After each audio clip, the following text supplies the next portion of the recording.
Well, there's probably no better way to grow up than growing up on a ranch. By God, there's a cow. But growing up on the border, it was just interesting to never really see or hear or think of anybody being out there in that remote ranch. And then as I was getting older, realized there's 200-300 people a night going through there.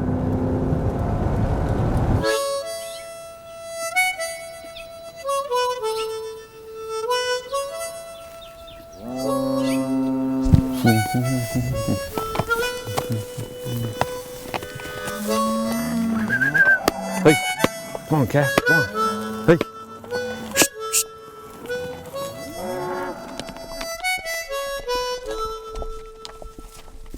Backtracking to time, say, 30 years ago, there was a steady flow of illegals coming through a ranch, and they usually would ask if we could give them a couple of days' work.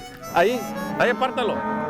Whether or not they were going to go further north or not, but they'd come over and work for you. And there was nothing extraordinary about it. It wasn't a big deal to go across the line. It wasn't a big deal for them to come over here. And then in the 80s, it started changing. It was $300 a month, and every one of them wanted a drink of water and directions. And we always did. We kept a can of Spam and bread. And then in the 90s, it was $300 a day. And they just stole stuff and broke stuff, and trucks stolen, cars stolen, saddles. Had 2 horses stolen, got one back. But what's happened since the mid-2000s is the cartels took over the human trade as well as the drug trade. That's what the whole border's about now, just money.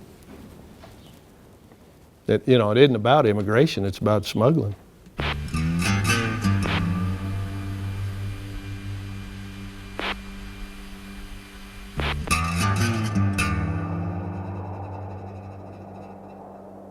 Smugglers are not people you want to run into out in the middle of the ranch. We think on our ranch there were 6 murders on the ranch itself. We have a tree that was previously called locally a rape tree. A high percentage of the women are raped in the process of crossing the border. And their underwear is draped on trees to demonstrate how macho the Mexican was that led them across the border. It takes a particular bad mindset to do things like that. Yeah, they cut both sides. And down here a little bit, they were, well, here it is. They're just cutting it tall enough to get a truck through. Instead of cutting all the way up, they do it here. Wouldn't need a ladder. These are concreted, but no rebar. So they'd score the edge of it and then put a toe strap and break it. So I haven't had any positive effect from having a fence. We got permanent cameras, we got radar units, we got portable cameras, and none of that has worked because there isn't enough Border Patrol to respond to the traffic that's coming through it. This isn't a humanitarian deal anymore. This is securing the border. And you have to act like it's a military exercise.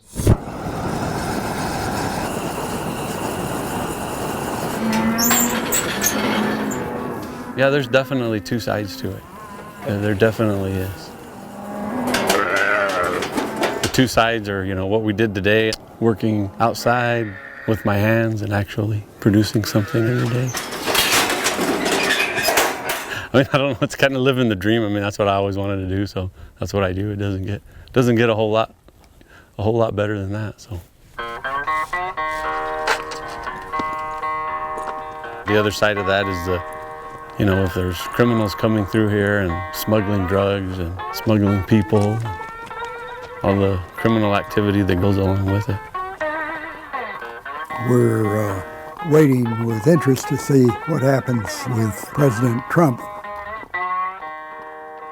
Number of illegals coming through now is there's been a big drop at the time of Trump's election.